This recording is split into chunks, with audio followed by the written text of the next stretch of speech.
If it seems every year that the Colts play the Patriots, well, they do. And the odd thing is there's been a lot of streaks in this series. The first 6 times they met, at least when Tom Brady and Peyton Manning were the quarterbacks, the Patriots won. The Colts have won more of the meetings recently. This one's in New England. It's also a game between two pretty banged-up teams. The Colts are much more banged up, though. They have a lot of key injuries at receiver, and that could make a big difference in this matchup.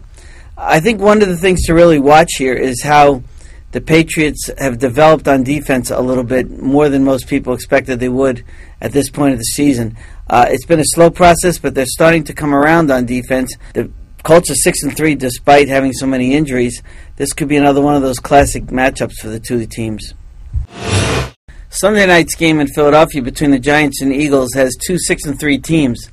The key here is the winner of this game will take a real stronghold on an NFC East where one of those two teams will win it and the other one probably will be a wild card. Michael Vick comes off an incredible performance, probably the best of his career in the NFL, where he was responsible for 6 touchdowns against Washington. Of course, the Redskins' defense isn't anything close to what the Giants' defense usually is. Then again, the Giants' defense was suspect in its loss on Sunday against a Dallas team that was 1-7 and was coming off of a coaching change.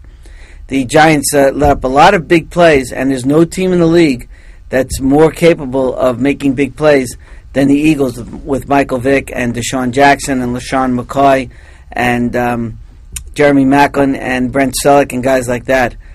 This could wind up being a shootout, actually. It should be a real fun game. The Steelers and Raiders are another one of those nasty matchups of teams that are not in the same division but have a long history of going at each other. This one should be pretty interesting, too, in part because the Raiders have made such a resurgence. They've won 3 in a row. They're 5-4, tied to the lead in the AFC West. If Oakland wins this game, that shows some staying power for this team, and maybe the Raiders are capable of stealing a playoff spot, maybe even a division title out of that AFC West. On the other hand, the Steelers come off a very disappointing effort against the New England Patriots. They cut their kicker, Jeff Reed, after the game. They're not real happy with the way the defense is playing. It's not dominating. Then again, no defenses are really dominating in the league this year. This game, again, could have a lot of points scored. And neither team has any love for the other, so you won't see anybody laying off if it gets a little bit lopsided, and you won't see it being any sort of a friendly game. There's going to be some really hard hits in this game.